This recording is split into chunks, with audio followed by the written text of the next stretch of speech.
ઉત્તરાયણ પૂર્વે સદર બજારમાં રાજકોટ પોલીસનું સઘન ચેકિંગ, પ્રતિબંધિત ચાઇનીઝ દોરી અને તુક્કલના વેચાણ પર બાજ નજર।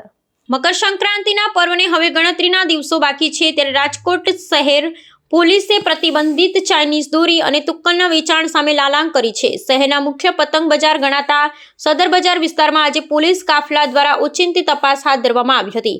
ઉત્તરાયણ પર્વ દરમિયાન કોઈ અનિચ્છનીય ઘટના ન બને અને પક્ષીઓ તથા મનુષ્યના જીવ જોખમમાં ન મુકાય તે હેતુથી પ્રશાસન દ્વારા પ્રતિબંધિત વસ્તુઓના વેચાણને અટકાવવા વિશેષ ઝુંબેશ શરૂ કરવામાં આવી છે।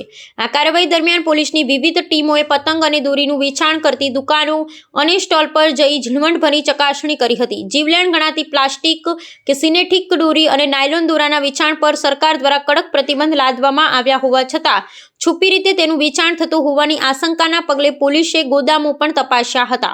વેપારીઓને સ્પષ્ટ ચેતવણી આપવામાં આવી છે કે જો કોઈ પણ સ્થળેથી પ્રતિબંધિત જથ્થો મળી આવશે તો તેમની સામે કાયદેસરની કડક કાર્યવાહી કરવામાં આવશે અને મુદ્દામાલ જપ્ત કરવામાં આવશે। પોલીસની આકસ્મિક તપાસને પગલે બજારોમાં સોપો પડી ગયો હતો અને ગેરકાયદે વેચાણ કરતા તત્વોમાં ફફડાટ વ્યાપી ગયો છે।